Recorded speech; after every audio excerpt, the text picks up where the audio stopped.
sometimes we run out of idea and we go on all these loop websites like Loop Masters, Splice, Landa to get loops and stuffs to kickstart our music production. But most of the time it is not really good to use those stuff that we got from Splice and all this platform, because most people have used them as well. So like the idea is being reused over and over. Like you found a guitar loop or a piano loop and then you put it on your record, make a beat with it. Other people must have used it. So sometimes when you put it on streaming service or upload your beat on YouTube, you will discover there is copyright on your beat already because the loop has been licensed. But now this is a way you avoid that. So I'm going to show you a quick way you can be able to take a loop from any of these platform like Splice and turn it to your own idea by extracting the idea from that loop and convert to your idea. So without wasting time, let's listen to what I have got here. So I found a guitar loop and I have to create a beat from the guitar loop because I was having a session and the artist needed a beat.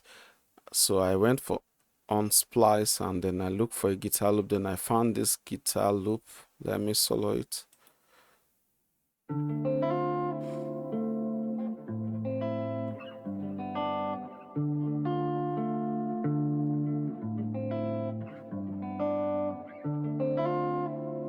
So that's the guitar loop. It's a very nice guitar sound and I loved it. I love the sound, but I now thought of if I create a beat with it, like it's going to be like reused and all this copyright stuff. So what I did was I sent this guitar loop to Melodyne and then I converted this guitar loop to MIDI signals and then I had these MIDI files from the guitar.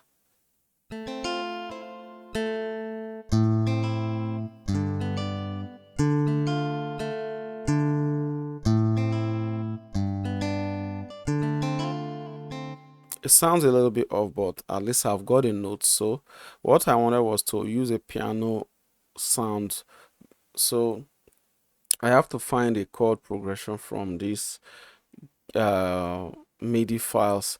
By the way, if you don't know how to convert your audio to MIDI, there is a video that I've made on this channel that I've uploaded how to convert your audio to MIDI in FL Studio. So just check around, you are going to find that video, audio to MIDI, on my channel, so you can know how to convert your audio to MIDI, your loops to MIDI, and be able to manipulate them. So I got this. So I created a chord out from that MIDI signal.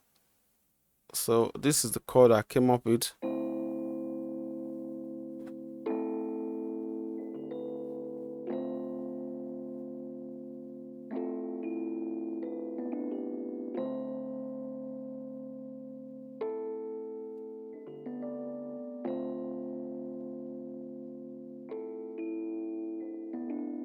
So if you're on a good headphone, you will hear it's a bit low.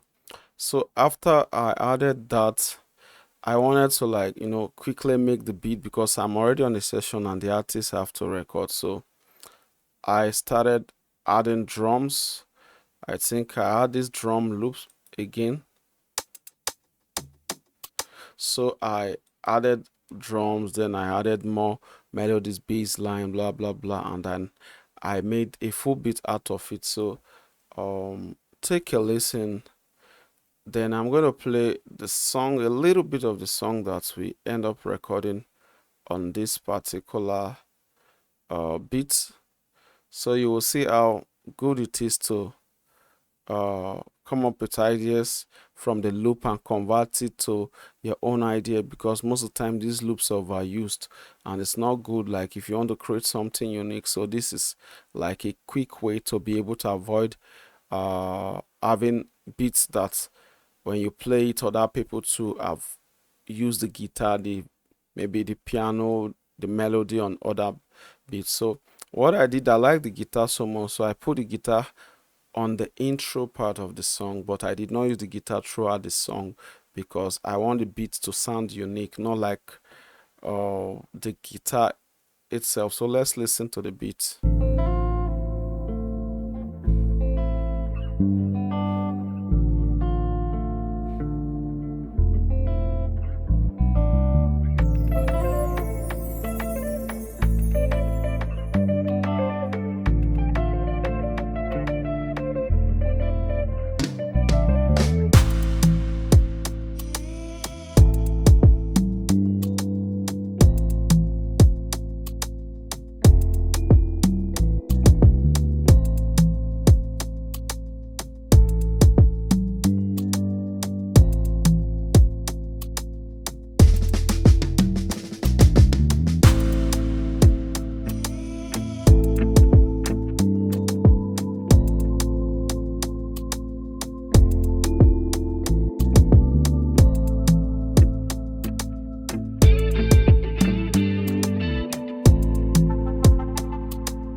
So that's the first session of the beat. So that's the beat I came up with.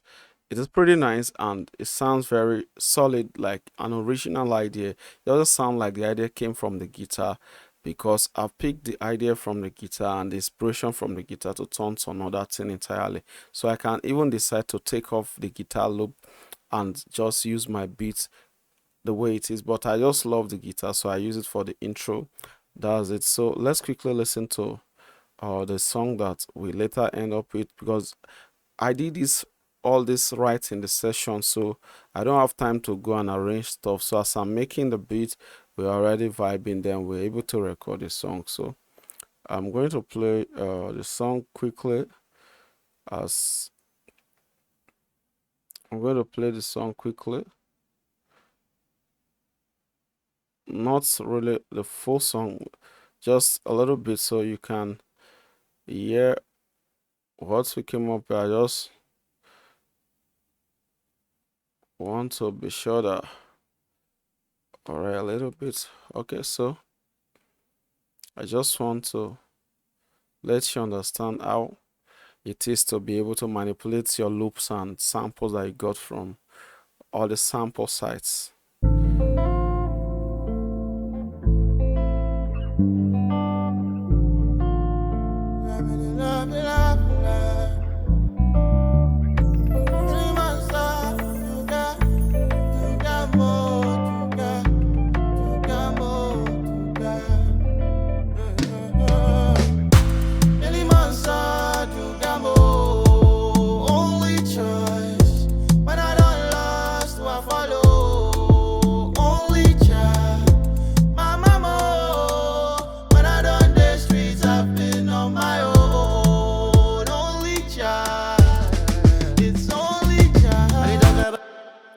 Yo, so that's the song. That's the song we came up with. It's beautiful. It's beautiful how we create something from nothing, or being able to manipulate things to, become this interesting. So this is a little bit of tips on how you could be able to, transform and manipulate your loops and samples that you got from Splice, also Looperman, Lander, to be able to create unique sound. Most of the time, me, I don't like to use loops that much, so I eat using loops often. So most of the time, whenever I want to use loop, I always like to, try to take the idea and go out of the loop so that my beat doesn't sound like the loops throughout, and then when I play the beats, it doesn't sound unique anymore because other people must have used that same loop on other beats. So I always try as much as possible to want my beats to maybe sound unique. So this is one way to go about it. I hope you learn one or two things, and yeah, that's a video. If you like the video, please do like, comment, subscribe. Tell me what you think.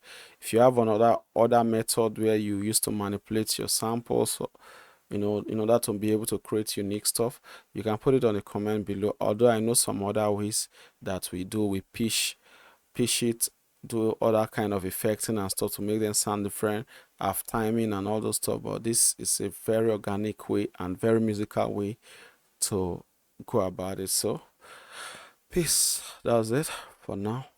See you in my next video.